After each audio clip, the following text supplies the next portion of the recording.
Welcome back to my channel, guys. It's time for another Netflix anime review.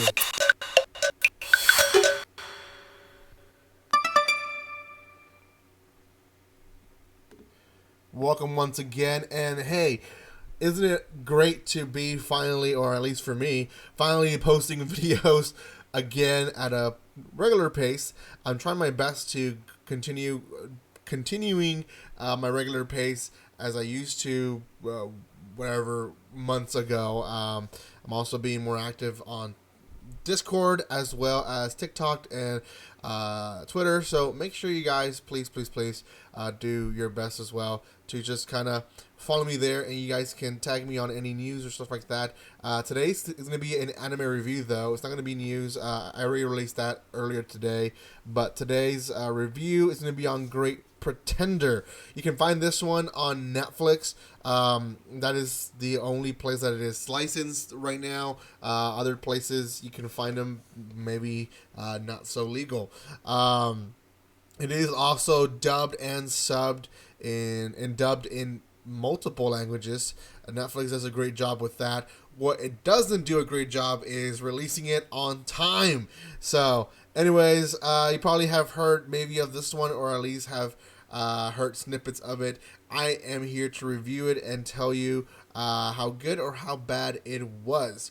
Now, before I continue, make sure you guys subscribe to my channel so you guys don't miss any more anime reviews or manga reviews. Also, there is a giveaway happening right now. You have like around 8 days to follow the instructions and be part of the giveaway. I will say this giveaway is probably one of the bigger ones that I've seen in a while, so make sure you go and be part of it. You don't want to miss it. Also, guys, if you want to further support the channel, you guys can always give through Super Chat. I will be doing this video as a premiere video, so you guys can give through Super Chat, or you guys can go and support me in TikTok and Twitter. Lastly, guys, spoiler alert, so I will talk about it in some detail. The anime itself, before I even get into the characters, can be divided into 3 parts. And essentially, we're following con artists, and they basically divide the anime episodes into 3 different scenarios that most characters that we see in each scenario show up again doing a different role, and they're all basically just scamming people. I will say a lot of people have taken the mindset of this anime makes us feel compassion for scam artists and con artists, scammers, and kind of feel like pity for them. And I will say, yes, that kind of does what the anime is doing for us. But at the same time, it's also one of those animes that it's very drama based.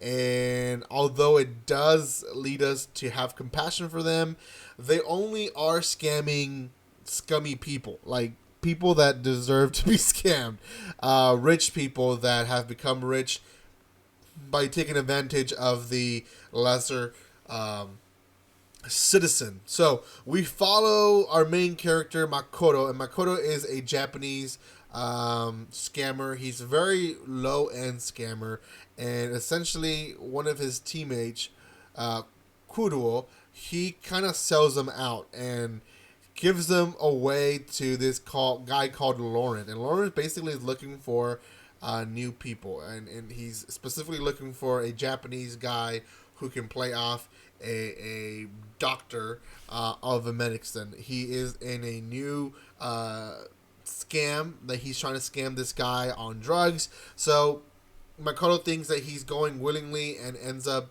figuring out that it is all a plan that Lauren had previously planned with Kuruo. Now, Kuruo eventually shows up again in this series, but he really becomes a supporting character. We see a lot of good stuff out of it, but our 4 main characters, I would say, would be Makoto, our Japanese guy who eventually becomes a pretty good scammer. Laurent, who is this mastermind behind, I think, every single of these scams. Abigail, who we meet in the first episode the second episode as a druggie, but she ends up being also part of the whole scam. It ends up actually doing a great job in scamming people. And then Cynthia. Cynthia shows up later on in the anime, but is also a main character, and we see her character develop, especially in the third scam. They're trying to scam a guy who essentially buys art or saves art, has an auction, and then has this lady who he has brainwashed to buy these arts for him. And basically, he's taking advantage of her money and advantage of the art industry as well. We also learned that this guy used Thomas, Cynthia's lover, in the past to make replicas of paintings where people thought that he was rescuing and finding paintings that were long lost. Well, Thomas was just making replicas of them. Thomas does show up again in the series, and Cynthia and Thomas end up patching some things together at the end, and it's pretty cool story. The story in between follows a guy called Sam, and Sam is this. He basically owns a team where his brother is the racer in a car racing sport, and eventually. Basically, he pays off all the other racers to lose to his brother, and that way he can win bets, he can win basically anything. They just become richer and richer because the whole thing is rigged. He knows who's going to win, he knows who's going to lose. It's not a, it's well controlled by him. So, they come in, Lauren comes in and convinces him that Abigail, the other girl, is actually a professional racer. Makoto also comes in as a engineer.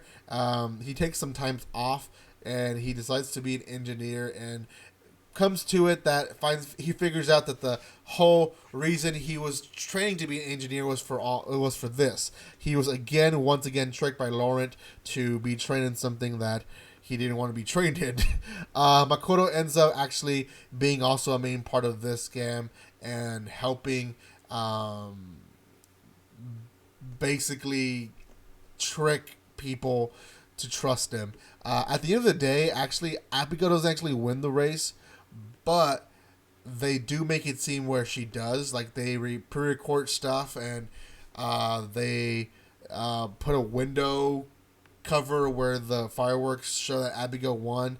Like, it's pretty detailed scamming. Now, I won't explain the scams in detail just because that is part of the entire series, and I would hate to give away a lot of information. But what you do need to know about this anime is that although it seems a little busy, it does follow these four characters very closely, and we've seen a little bit of Cynthia's past, a little bit of Abigail's past, and a little bit of Makoto's past in this first season, and they're pretty dark.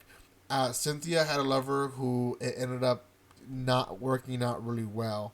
Abigail is a survivor from a war. Her parents died in a war.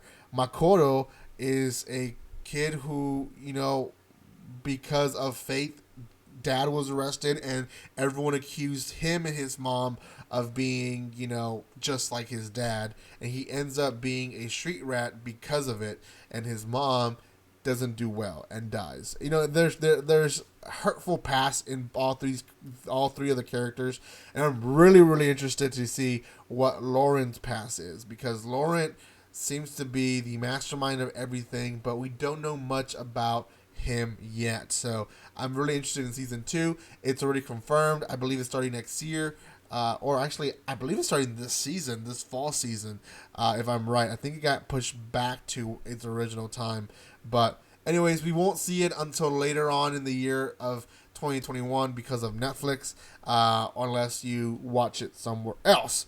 For now, I do recommend this one out of 10. I'll give this one an 8 out of 10. I think this one is a great one. It does really good with the psychological part of the genre. It tricks you a lot, and a lot of stuff is pre-planned, and you find out that a lot of things are not what you think they are. So, great series. Go check it out. It is on Netflix. Thank you so much for watching this. If you have not done so by now, subscribe, comment, like, and share on this video, guys. And also follow me on social media. Thank you again. And like always, don't be strangers. See you guys.